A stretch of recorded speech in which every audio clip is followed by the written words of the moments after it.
When you hear calls for the end of systemic racism, that means structural racism, systems with housing, education, healthcare that create and maintain racial inequity for people of color.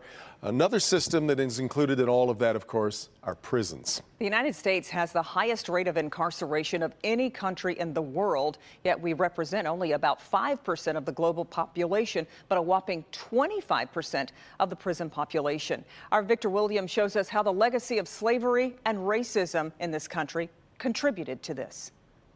The 13th Amendment is thought to have abolished slavery, but it actually, in a sense, solidified it with a loophole that allowed servitude to people who were convicted of crimes. This was largely used as a means to control newly freed slaves, and it has evolved into what we call today the criminal justice system. Remember, southern states relied on slavery for their economic system, and once it was abolished, they still needed to find ways to make up for the loss of free labor. So what did they do? Those states revised their slave codes and created black codes which made various acts illegal if the individual charged was black. Things such as possessing a firearm, supposedly a Second Amendment right, or arresting a black man for not having a job. This often forced former slaves to take a job with their former owner. Eventually, prisons were built and started earning massive profits, upping the demand for the commodity of free black labor. This supply would be further ramped up by Ronald Reagan's war on drugs, Bill Clinton's 3 strikes law, and unfair sentencing guidelines. Since 1970, the incarcerated U.S. population has grown by 700%. 700%. There are 2.3 million people in prison, and blacks are incarcerated at more than 5 times the rate of whites. The system of mass incarcerations has handcuffed the black community's potential by destroying family structure, economic growth, and other liberties normally associated with freedom. Just last month, President Biden ordered the Department of Justice to not renew its contracts with private prisons. The president called it the first step to stop corporations from profiting off incarceration and his administration's plan to address systemic problems in the criminal justice system. My kid's not here! He's dead! Because of him! He ruined my fucking life! In 2011, a judge in Pennsylvania was put on trial. We turn now to the latest news on the so-called Kids for Cash scandal in Pennsylvania, in which judges took money in exchange for sending thousands of juvenile offenders to for-profit youth jails. Judge Ciavarella was charged with taking millions of dollars in kickbacks for sending children away for crimes as minor as mocking a teacher online.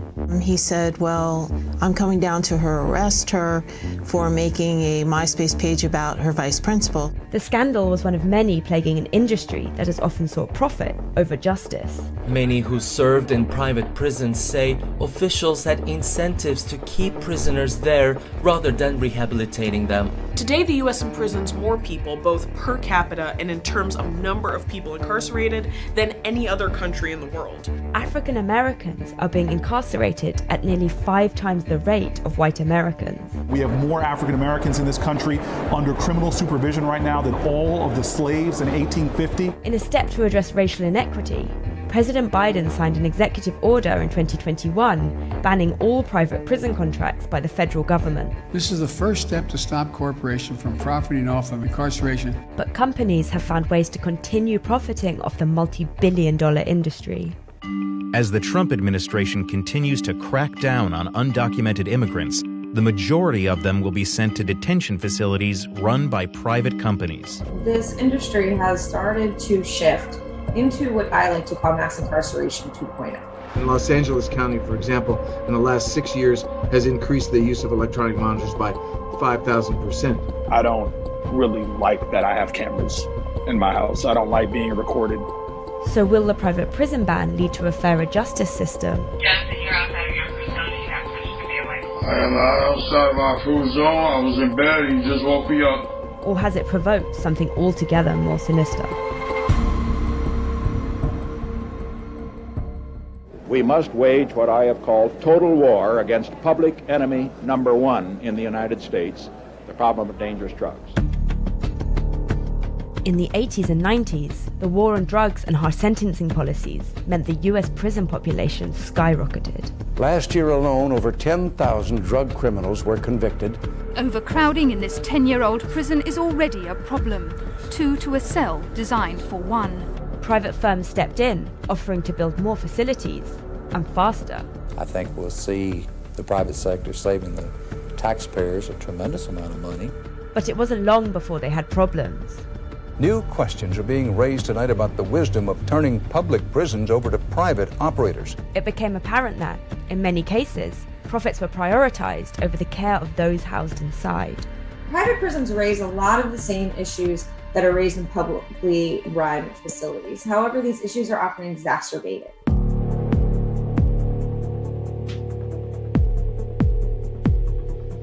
In many cases, their officers are wildly underpaid and not paid benefits. To save on costs, private companies usually offer fewer staff incentives and can struggle to retain employees. On the day of this 2018 riot in New Mexico, staff numbers were under 50%.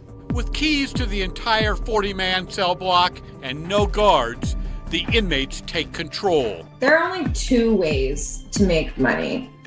One is to increase your revenues, and one is to decrease your expenses. And in the case of private prisons, increasing revenues means more bodies behind bars, and decreasing expenses means lower care and quality care for those people who are in your custody. Expanding immigration services is a new source of income for private companies, but there are others too. Many of the for-profit firms that manage prisons and detention centers have also diversified. The reality is that private interests have permeated our correctional carceral system across the country. From food and phone calls to healthcare, these companies have monetized all aspects of crime and punishment. Now, they're moving into a new frontier: electronic surveillance. I told county that if they put 2 beacons up, that the signals would interrupt each other, and that's exactly what's happening. The violations have just gotten worse. Mohawk Johnson has been on an ankle monitor for nearly 2 years after being arrested for alleged battery at a Black Lives Matter protest. He is still awaiting trial. I don't really like that I have cameras in my house. I don't like being recorded all the time. He's placed cameras in his bedroom to capture how often he's woken up to be told he's not in his house. I am not. I'm in bed. You just woke me up. Please stop waking me up.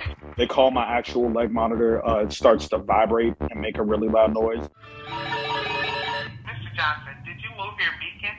The sheriff told me to move my beacon because I relocated. The issues with his monitor have placed him in a constant state of anxiety. May I ask why I keep getting called at work? This has happened like 6 or 7 times. It's gotten bad to the point that when my phone vibrates, I get scared because I think I'm in trouble. I'm literally standing under my beacon. We're really extending the boundaries of incarceration. Some people incarcerated in their homes, some people incarcerated in the jail.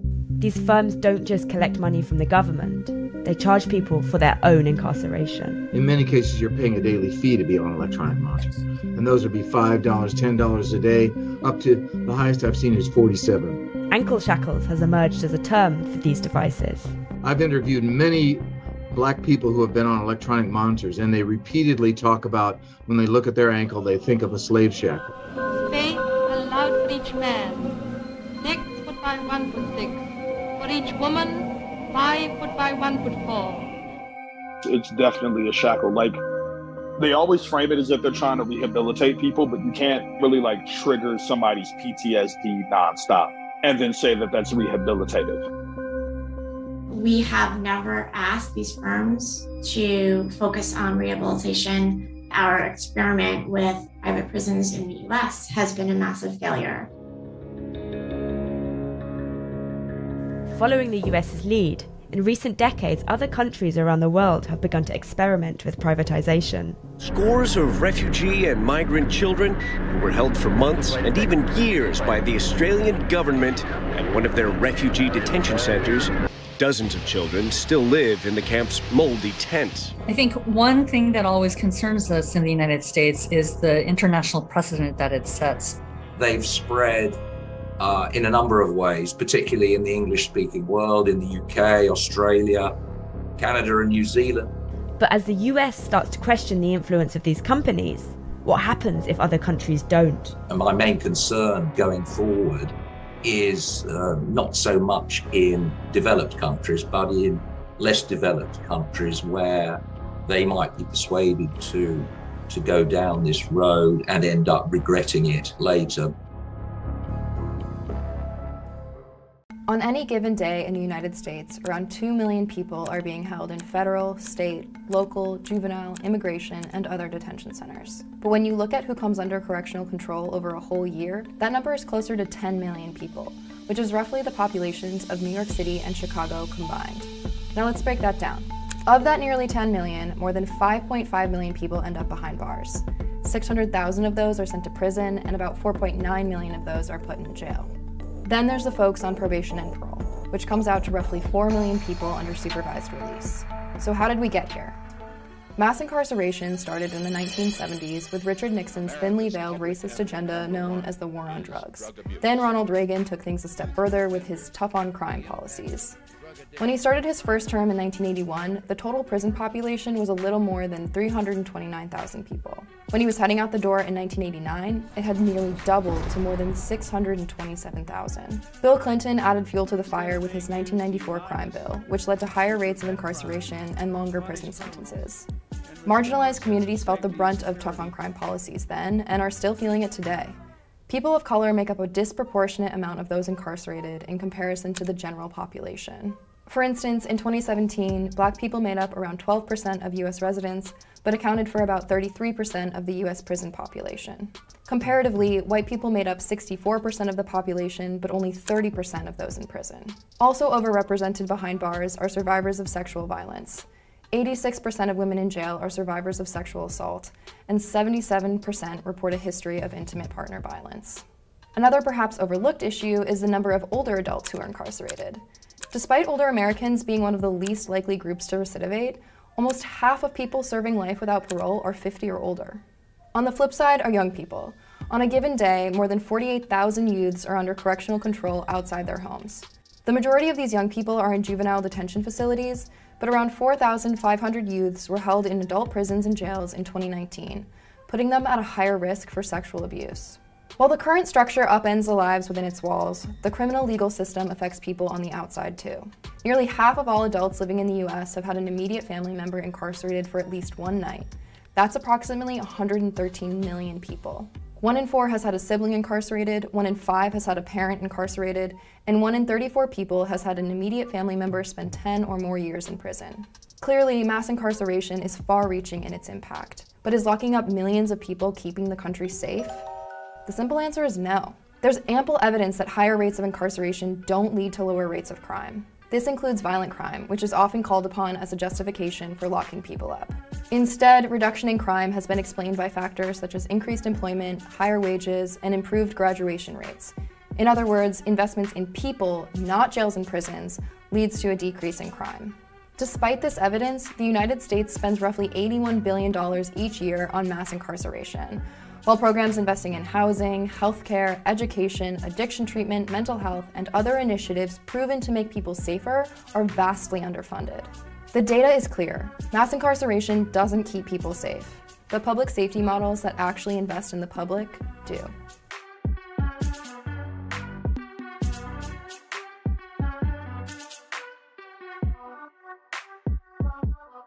And this morning, USA Today exposes the danger of fugitives on the loose in American neighborhoods. Some law enforcement agencies are refusing the chance to capture violent predators. That's right. Michelle Miller is here with an inside look at the paper's investigation. Michelle, good morning.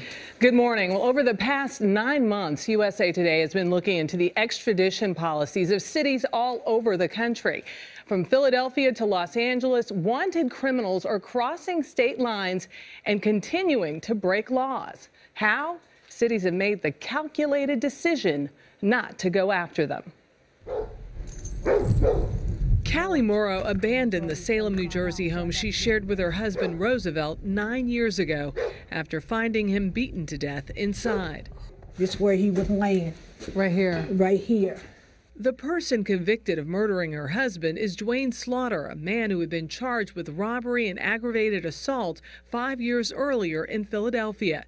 He jumped bail before he could be tried, but Pennsylvania authorities never alerted police in neighboring states. If Philadelphia had to put it on the wanted list and put it all over the state and found out he was wanted, they would have locked him up. According to a USA Today investigation, police and prosecutors across the U.S. are allowing tens of thousands of wanted felons to escape justice merely by crossing into the next state. Brad Heath is the paper's investigative reporter. You can look at cities like Philadelphia, like Atlanta, like Little Rock, all high crime cities where the police have said, in 90% of the felony cases, we will not leave the state to retrieve a suspect. There are murder cases in the FBI database where the police have made an affirmative decision that if this suspect is arrested in another state, we won't get him. The FBI's fugitive database, the National Crime Information Center, allows local law enforcement to identify if felons are wanted in other states. But in many cases, local police fail to input their warrants into the system if they have no intention of pursuing them. According to FBI files obtained by USA Today, in nearly 187,000 cases since May of last year, police across the country have indicated they would not spend the time, money, or resources to retrieve the suspects over state lines. In Philadelphia alone, that number is more than 20,000. I know we have a significant fugitive problem. John Delaney is the Deputy District Attorney of Philadelphia. We're so close to other states that a significant number of our fugitives are arrested in those other states. We don't have the resources to arrest or fully prosecute every lawbreaker. It's just, not only does it not make sense economically, it doesn't make sense practically. Delaney says that since 2010, Philadelphia police now automatically update all wanted suspects to the FBI database. But for Callie Morrow and thousands of other crime victims, that still offers little comfort. If they had did what they were supposed to do, my husband would probably still be living today. It still hurts. Yes, it does. Well, prosecutors look at convictability and severity of the crimes committed by fugitives to determine if they should be extradited. Philadelphia's DA's office is currently reviewing the last 10 years of its decisions, but overall states are becoming less willing to extradite. Between August of 2012 and May of 2013, the number of felony warrants marked non-extraditable in the FBI database increased by more than 31%. Wow. Thanks, Michelle. What's going on, YouTube? Happy holidays to all you guys. I put together, let y'all see some of these videos, see how important it is that we pay attention, because it's just so easy to get caught up in that system. Those videos are 100% accurate, and it just go to show how slavery never went nowhere. It never did. According to the Jim Crow law, it's basically just to break up the black families, keep us down. And like I say over and over and over, this channel is to help a lot of colored people, like blacks, Mexicans, Puerto Ricans, Dominicans, Africans, Jamaicans, so on. And I'm not being racist when I say that. Maybe it can help Caucasians too, because a lot of them is being taught to hate us. Some of them can't relate to our pain because they ain't in our situation. How can you relate to something if you don't go through something? You see where I'm coming from on that? A lot of them go to school to pit people like us away. They're taught to hate us. They're taught we're second-class citizens. They're taught that we were never here. They discovered this land. And a lot of us are really the Native Americans. We never went nowhere. We just got the land taken from us. It's really important, y'all, that you pay attention to what's going on. and they putting us in the box more and more and more and more. It's getting out of control.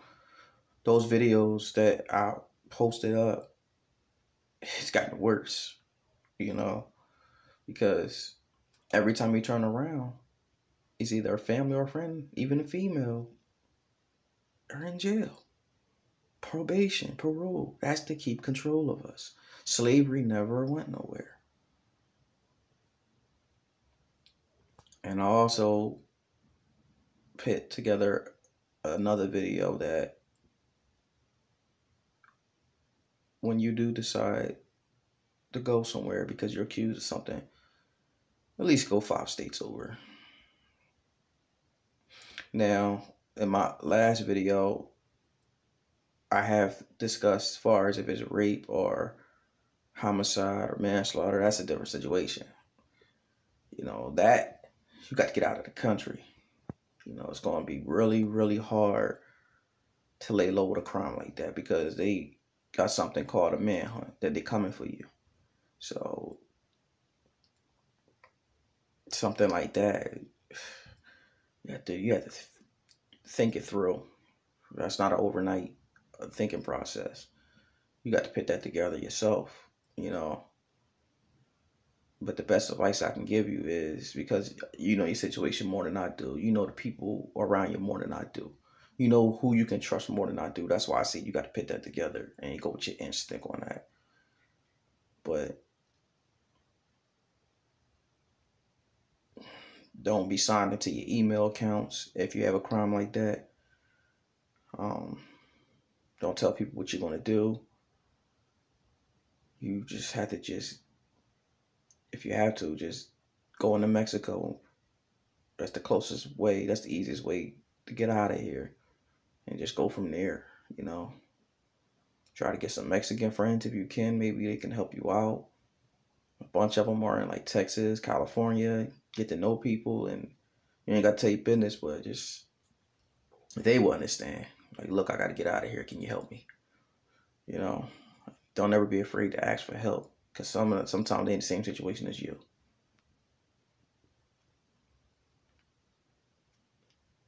And it hurts me to see so many of us just it's a revolving door. Just keep going in the system. And we just keep getting pushbacks and setbacks. And then it takes some of us years to get back to where we was when we was out here the first time. It hurts me. That's why I make these videos. That's why I want to help you guys. Hopefully I can get through to somebody. And maybe that somebody can turn into thousands, millions. You know, that's what I plan to do. I don't just make these videos just to make these videos. Because it's about time we do something about it. Black folks, we're disappearing. We're evaporating. We're being killed by police. The government is taking us out, putting stuff in our food. They're putting diseases in the air. And it's like we just ignoring it.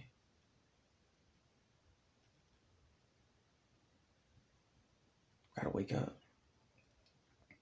We had Malcolm X, Bobby Hemmett, Dr. Khalid Muhammad. I mean, the list goes on. It had so many people that try to warn us, and we just don't do nothing about it. Dr. Khalid Muhammad used to always say, die for a cause, not because. You know what I'm saying? That's a deep theory. Die for something.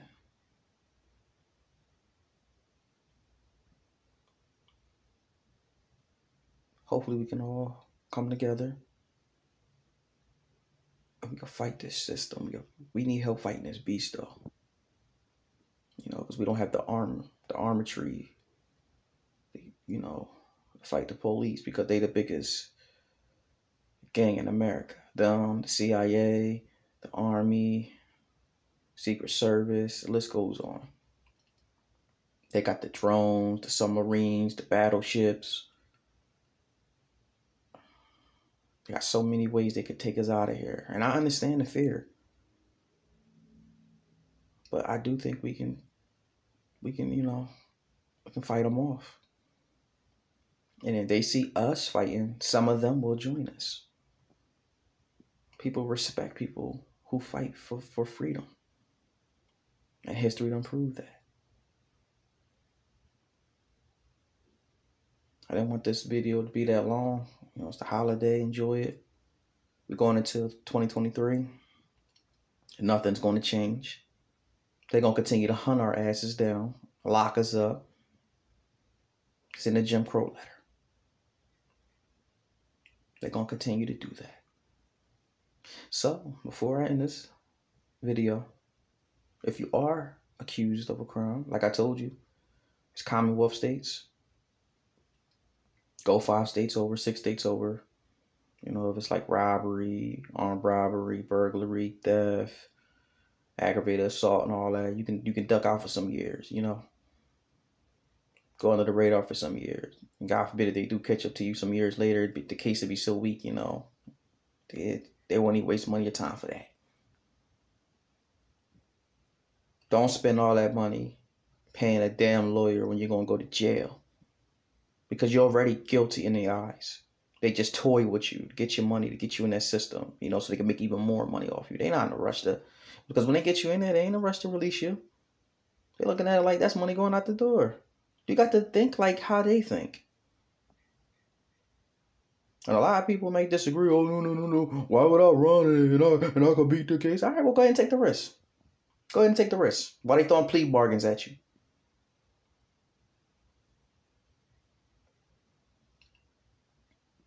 Go ahead. You're not going to change white supremacy mindsets.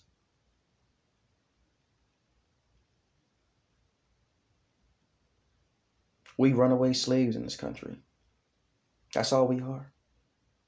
And the only way we're going to change that is if we fight them back. And right now, we not there yet. So that's why I say you got to get away, because ain't nothing you can do if you're behind a damn wall. That's why I'm trying to tell you to get the hell out of there.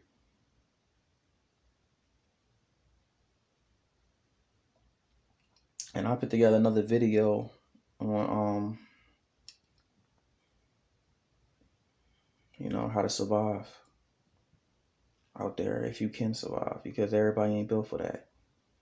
But we got family members out there that can kind of open the door for us to lay back for some years. Some of us got that, some of us don't.